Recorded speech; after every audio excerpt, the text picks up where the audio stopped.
Hello and welcome to the 1/106th of a second photography podcast. Please do remember to give the podcast a review in iTunes. It greatly helps the show out and I'd really appreciate it. So now we're in January 2020. I've had my Christmas break and I'm back doing podcasts.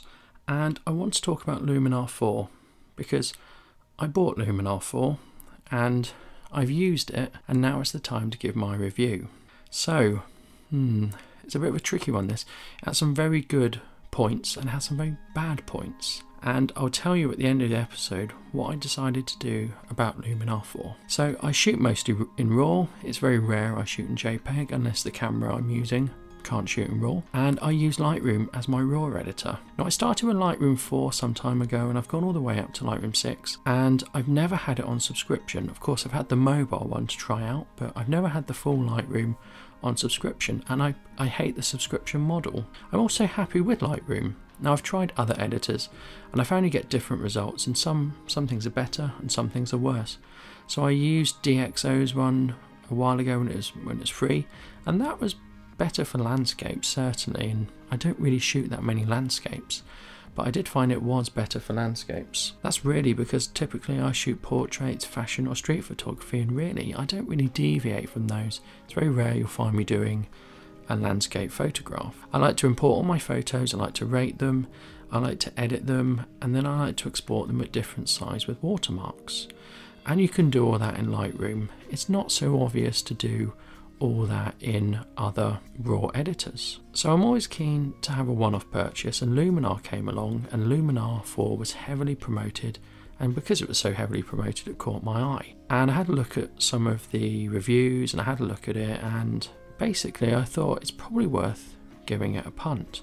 But what really sold me on Luminar was the fact I felt it would be able to speed up my editing, because some of those more complicated RAW edits that you'll do in Lightroom, it looked like you could do them in a matter of clicks in Luminar, because Luminar has very good automated processes, and Luminar call it AI, although I don't know that it is true AI, but they say it's AI, so that's how I refer to it. So in the end I signed up and I got a copy. Now I've never used Luminar 3, so I watched a few tutorials to see how Luminar 4 worked, and I got it and it didn't work. It did not work on my computer. I loaded it and it loaded, and as soon as I tried to open a photo it crashed. So I went and I researched the problem and I found that my graphics card wasn't quite good enough. See, I've got an old desktop PC, it's Windows 10, but it started as Windows 7, and I've kept it updated by converting to an SSD. I've actually got two SSDs in it. The processor I've got in it is really quite good. It's an AMD, it's not an Intel, and it gets quite high scores for benchmarking and stuff, but the graphics card's never been great. It was an onboard one that came with the motherboard. So I ummed and ahed about what to do, and I decided to buy a refurbished laptop. I didn't need a flash one, I just bought a cheap refurbished laptop because I was thinking I probably need a better machine.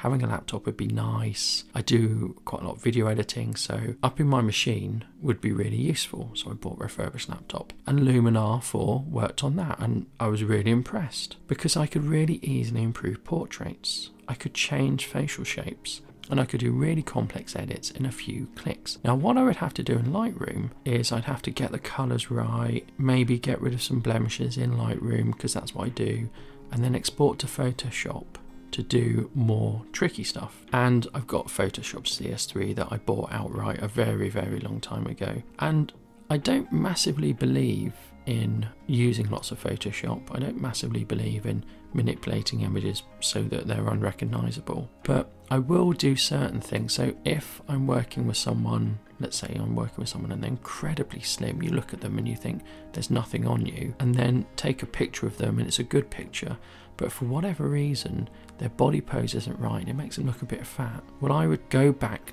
in Photoshop and I would put it back to what my eyes saw at the time when I took the photo.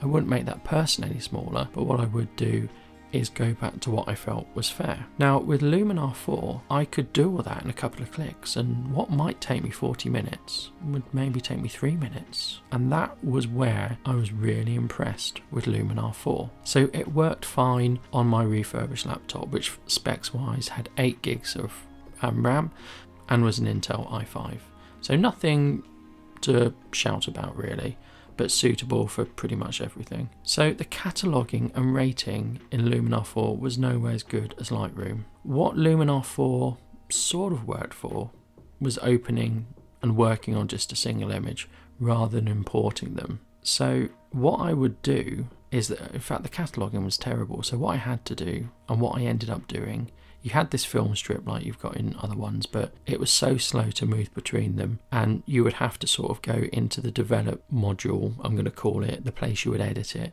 to see the pictures, to see if you wanted to use them, because they appeared really small for me. So you ended up going into the developing engine. So actually what I did was I imported the same photos into Lightroom, and I used the Lightroom rating and cataloguing feature to decide which images I wanted. So in Lightroom, you can have a candidate and you can go through all the ones, and then you can compare two side by side, and you can end up picking the best image, and you can pixel peep to your heart's content and pick the best image. So I ended up using Lightroom to do my image selection. So then I went back to Luminar 4, and this time it just wouldn't open. Now it's not like there were minutes between this was days between it. At the start of Christmas I started doing some editing, and at the end of Christmas I picked it up again, so it was at least a week. But in that week it just didn't open. Leave it a week, it just did not open. And there was a trick to fix this. I went and I researched the problem, but here lies the key problem and the key objection I had. There was a fix. You had to not uninstall it, but you had to move files about, create new folders, uninstall it, reinstall it. Probably it made sense at that point to download the slightly updated version. But what a hassle. And I also had no guarantee that it would work again. So I could do all that, and then it could work, and then I could have a problem, or it could not have a problem. Now, what I liked about Luminar 4 was it saved me time in editing, but the whole thing wasn't saving me time if I had to go and get a new computer, if I had to uninstall it, if I had to move files and data around. That doesn't save me time. That's a real hassle. So in the end, I asked Skylum, the company who create Luminar 4, I asked them for a refund because I couldn't use it in its current form. I would have had to do some work to get it into a working state, and I just couldn't be bothered at the end of the day. And also, by this point, I had lost faith in it. So if you have a high spec machine, if you have the time, Luminar 4 can be great.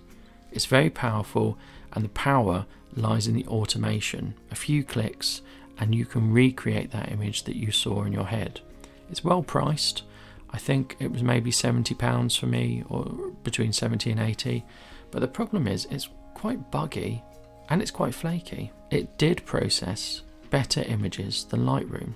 It did do a better job on certain images, but Lightroom for me was more stable, it was faster, it was better at rating, it was better at cataloguing, and the other thing is it worked on a lower spec machine. So all in all, Lightroom is still the better option for me anyway. Now I don't know which was better at exporting, because I never got that far with Luminar 4 because it crashed. You see, I edited some images with Luminar 4 and then I stopped. I didn't export them, and I should have exported them at the time, but I didn't. And when I came back to it later to export the images and do more edits on further images, I couldn't get it to work. So I have no idea how good Luminar 4 is at exporting. The other thing it can do is it can be a plugin. Now again, because it stopped working, I haven't been able to do the plugin option. So I went into Lightroom and I went with an open-in, and I tried Luminar 4 and it didn't work. Now maybe if it works as a plugin and it does a good job as a plugin to Lightroom, then maybe you've got the best of both worlds. Maybe you've got the cataloguing and the rating and the reliability of Lightroom,